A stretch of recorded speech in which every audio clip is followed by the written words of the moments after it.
I'm here today with Gary Yeoh, the Chief Marketing Officer of PayNet, to talk about the ambitious new initiative, which is aptly named as the PayNet Fintech Hub. Now, I remember just about a year ago, Gary, you and your team came and we sat down and you were trying to get feedback about what kind of gaps to plug in this market, and you guys were really going on the ground to find out what the real problems are. So I'm very excited here today to learn more about the PayNet Fintech Hub and to kind of get a sense of what you guys are doing. So maybe for our audience who's wanting to learn more about PayNet's new initiative, can you tell us a little bit more about what it is about and who is it for? Okay, yeah. Thanks for the question, Vincent, and thank you for the support since then, right? As always. As you know, it's like you mentioned, I think it's great that you brought it up, right? Yeah. We've been looking at this for over a year now.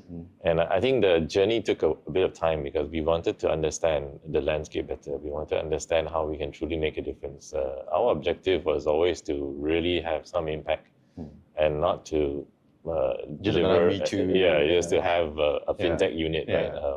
So I think we put a bit of time and effort into it. In fact, we even brought in consultants to help us with this. I think you're aware of what we were doing.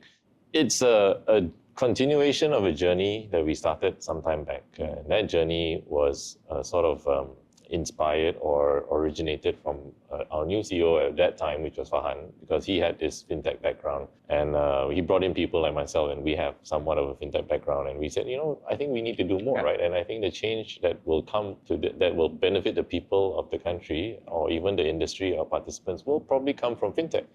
But how do we play a bigger role? So rather than do something that maybe has been done, we thought, let's see how can we help leverage on the strengths that we have. So fortunately, PayNet is in a position where we're able to do a lot of things that most people are not able to. We're also very lucky to have many partners that are willing to support us purely because of our national agenda. For those that are not aware, PayNet is not set up for profit or anything. PayNet is really set up to help the people of the country and to help the industry, the financial industry. Yeah, so with that being said, we are giving this a go.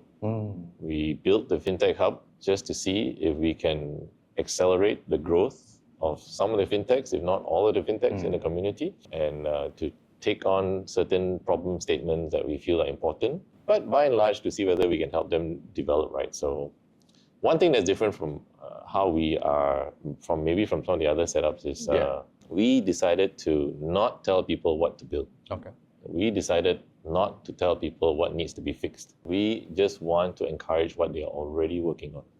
So PayNet is just here to help develop anything that they have already going. We're not going to tell you, what's right. Because they know their wrong. business best. I hope so, right? But that being said, of course, we do have a very strong panel of mentors. We have corporate partners that will be coming on board, and these guys will give it from a different perspective. But PayNet will not try to change what you're thinking.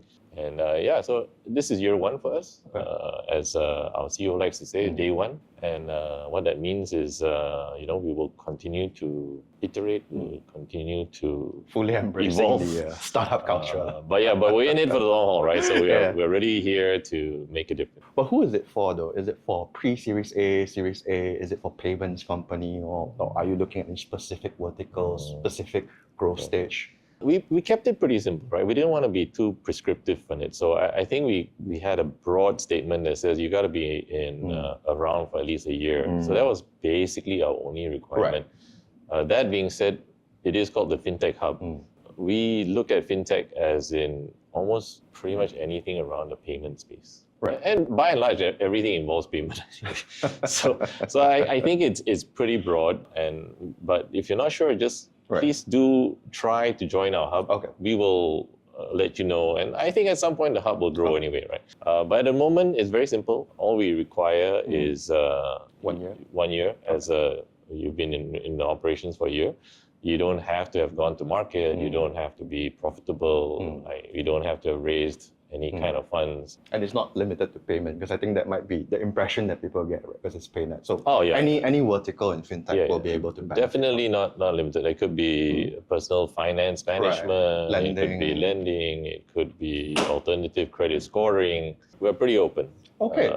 All right, sounds good. So I guess the thing that I wanted to understand a little bit more, let's assume that I myself am a fintech founder, right? Okay. And I'm looking at this program. Why should I join your program? What kind of outcomes can I expect by joining this PayNet Fintech Hub? That's a good question. Okay, I think PayNet already has garnered a certain level of trust, not just with fintechs, but in general. Because we are the highway that controls all the fund movement in Malaysia. So I mean, to some degree, you have trust us. Plus, when you drive on the highway, you naturally have to trust that the infrastructure is sturdy. So I think the first part is, but that being said, we want to keep growing this trust. Sure.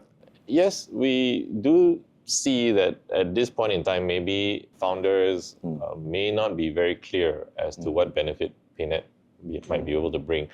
We've bucketed them into some obvious buckets, which is funding, credits, shared services, mentors. We have an accelerator program that we call Catalyst, which could be very interesting. We can talk a little bit about that if you want. And the most important part is probably the access to our partners, which is the banks, the e-wallets, the DG banks, the third-party acquirers. So we've got, most of these guys have indicated some version of interest to join us. So I think over time, it'll become more apparent, more clear as to how we can add value to an organization. But we sort of set it up kind of like a buffet at the moment. Right? Like we have multiple things that we're hoping that if you're small, you're big, you might need mentor, but you may not need funding. You may need funding, you don't need mentor. Then we have, but we set it up as a buffet. You choose, you pick what you might be able to help you. And as we go along, we plan to keep developing this, right? So I think it's a tricky question. It's because we ourselves don't have a specific answer, purely because of what you just asked, right? Who might join? We are not sure. How many might join? We are also not sure. So I think we are learning as we go along. It's a lot like how startups have MVPs. Kind of, kind of, right. We actually look at it like a startup program in itself, right? But you know, I mean, we are so unique. I don't think there's any entity like this anywhere in the world, right? We set it up with no real objective but to help. We don't take stakes in people's companies. We don't ask for board seats. We don't do any of these things. We're just here equity, to help. We don't do equity. So I think it's very unique. And to add color to this a little bit, as you mentioned that there's a Catalyst program, there are mentors. Can you talk to us about who are some of the mentors and what can they expect from these mentors, and what can these participants also expect from these Catalyst programs as well? Okay. I'll start with mentors. So for the mentors, we started with some thinking about who might be the right mentor and what might somebody need. And what we did was we kind of broke it up into categories. So we said, let's get a couple of mentors that knows a bit about operations.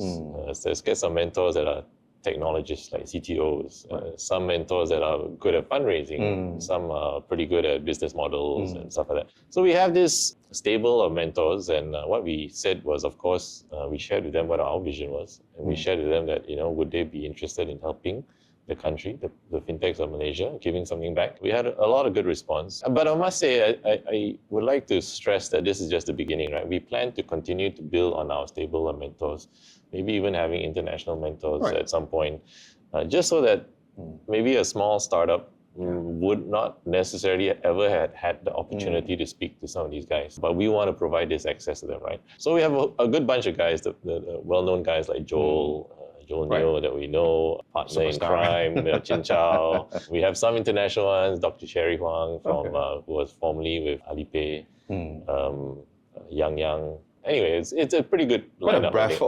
Pretty good lineup.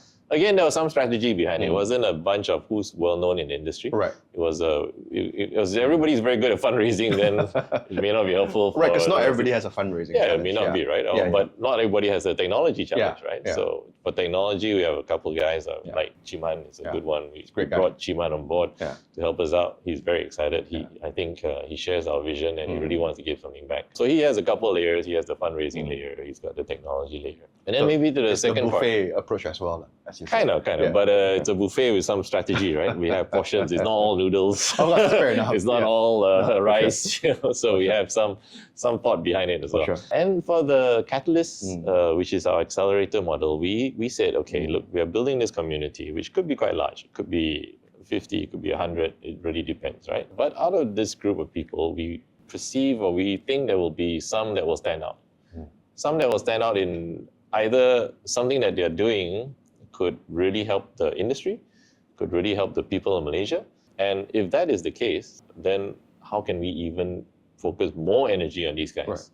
So we built another program which we call Catalyst. Catalyst has all the benefits of the community, but we kind of juiced it up a bit, right? There are two extra bits of the program that the Catalyst has that the rest of the program doesn't have. One, of course, is the access to the Imperial network. Okay. So Imperial University is the second highest rated university in the world. Some of your mentors went there as well. Yeah. I mean, if you hear from the Imperial guys are very proud that basically almost every startup in the world has somebody that came from Imperial. Right. I mean, which is probably true. So we have an exclusive deal with them whereby they will support our Catalyst partners. And what that means is we'll ship them over, we'll spend some time, they give them access to all the fintechs that they are connected to around the world. They have another group of mentors that we will give them access to under the Imperial network. So it's a very cool program. It should be a lot of fun. PayNet will take on all of the costs involved in driving this Imperial partnership, right? And the other bit is we have a very strong partnership with AWS. Right. So AWS will be giving us at least the participants in the Catalyst, something extra to see whether they can help them along. We have a lot of discussions going on about giving them access to AI, not just cloud, right? So everyone, not just cloud credits. Yeah, it's not just cloud, right? I mean, but AWS is pretty big, as you can imagine, and they're looking in many, many areas. So as we go along, we will add more value into the Catalyst. I think it's a whole bunch of things, like I mentioned, right? It's it'll take us a much longer time to go through it in detail, but it'll all be on our website, and our doors are open. And it's a program that's constantly evolving. Yeah, it's always evolving. In fact, tomorrow somebody says, hey, is there a way that PayNet can help us with this? And we say, actually, we've had like a couple of people ask us this. We might actually put some effort into doing it, right? If it's something that PayNet can do, I think we are open. Okay. So now you're still at year one of this initiative. When you think about fast forwarding in the future, maybe 2, 3, 5 years from now, how would you have measured that this program is successful?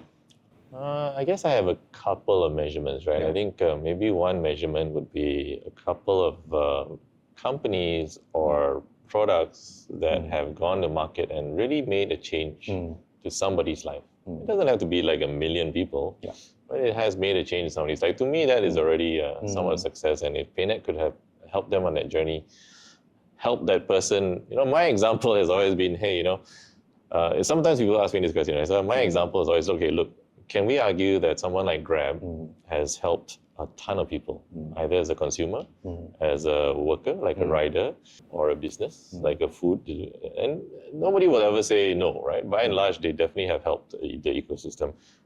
Now I said, what if instead of 10 years to get to where they are today, they could have done it in 3? Right. Wouldn't that have been a game changer of sorts? Right? If somebody helped them and they didn't have to go through all the hurdles, the challenges, the growing pains, or whatever else, if somebody could have just helped them, and we brought the same benefit that they bring to the economy now and to the people now, but much quicker, maybe more refined, wouldn't that help, right? And so that's kind of how I look at it. And of course, I hope one day, either as a community or individually, some fintech says, I wouldn't be here without PayNet's help, which is, I don't hear that as often, really, right? I mean, we deal with a lot of fintechs and, of course, they're very happy when people give them funding. But it's very rare that somebody says, I wouldn't be here if it wasn't for... and I hope, maybe not everyone, but at least some, right? Some of them would say that. But the first one is the bigger one, right? It doesn't matter if PayNet has any credit. It doesn't matter if people know that PayNet helped a fintech do what they need to do and to become a success. But it matters that it helped the people. It matters that it helped the banks and the participants of Malaysia, right? So that's really the number one way I hope this will make some kind of a difference. Very cool. So maybe to take a step back, when we think about Malaysia's fintech ecosystem, do you think we have what it takes to go far? Well, honestly, I've also had this question asked a couple of times, right? And I think, at least for PayNet and myself, Farhan, when we look at it, if we didn't believe in that, I don't think we would have set this up, right? It takes a lot of time, a lot of resources, funding. And we did this because of that very reason, right? We believe there's so much talent in Malaysia. There's so much potential in Malaysia that is just needs a little bit of help. Every day people pitch crazy ideas to us, right? I mean, And which is we've cool, had right? plenty as I well, love yeah. it, right? I mean, Yeah. people that know me, they'll approach me on LinkedIn. You know, if I can give them my 2 cents, I'll go.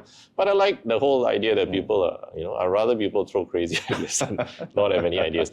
But 100%, I think PayNet 100% believes that we have the talent, the people, we have the resources, we have a great country, great ecosystem, we have the nice enough base of people to start off with to build any kind of fintech. So yes, to answer the question, 100% we think Malaysia has what it takes, the people of Malaysia, the country has what it takes. And on that note, thank you very much for your time. But before I let you go, how can people find out more information about this program?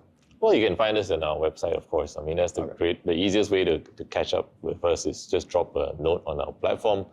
We will be developing more channels for people to reach out to us in the future. Okay. But for now, the easiest one is just go to our website, check it out. I'm sure you'll share a link on your site and drop us a note. Anyone can drop us a note. Feel free, and we will try to catch up with everyone. All right, that's lovely, and we will check back in 3 to 5 years to see some of the outcomes.